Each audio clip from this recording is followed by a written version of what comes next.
यानंतर बातमी आहे पुण्यातून। लहानांनी महायुतीच्या कार्यकर्त्यांमध्ये संभ्रम निर्माण करू नये, रुपाली ठोंबरे यांनी अंकिता पाटलांना खोचक टोला दिला आहे।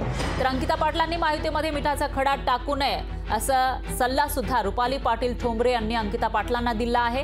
दरम्यान अंकिता पाटील यांनी एक सूचक विधान केलं होतं, जर आमच्या विधानसभेसाठी तुम्ही काम केलं तरच तुमच्यासाठी आम्ही लोकसभेचं काम करू असं त्या म्हणाल्या होत्या।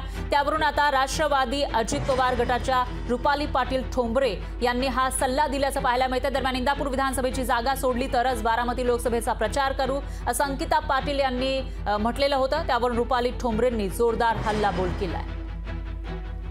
आम्ही तेव्हा महाआघाडीत होतो, आता आम्ही महायुतीमध्ये आहोत आणि मागच्या तिन्ही वेळेस त्यांनी शब्द देऊन फिरवलेला आहे।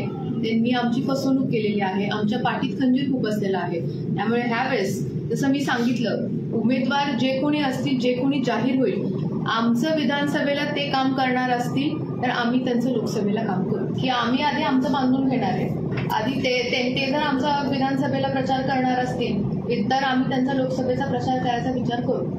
माननीय मोदी साहेबांवर विश्वास ठेवून त्यांच्या विकासावर, त्यांच्या विजनवर आज महायुतीमध्ये माननीय अजितदादा म्हणजे राष्ट्रवादी काँग्रेस पक्ष, एकनाथजी शिंदे साहेब, त्याच्यानंतर हे आम्ही दोन्ही पक्ष हे महायुतीमध्ये आहोत।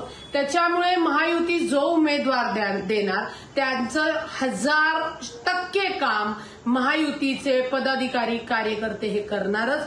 त्यामुळे अंकिता पाटील यांनी निवडणुकीच्या तोंडावर आपल्या महायुतीच्या कार्यकर्त्यांना संभ्रममध्ये टाकू नये, मिठाचा खडा टाकू नये। लोकशाही मराठी ऐका, पहा, जागरूक रहा।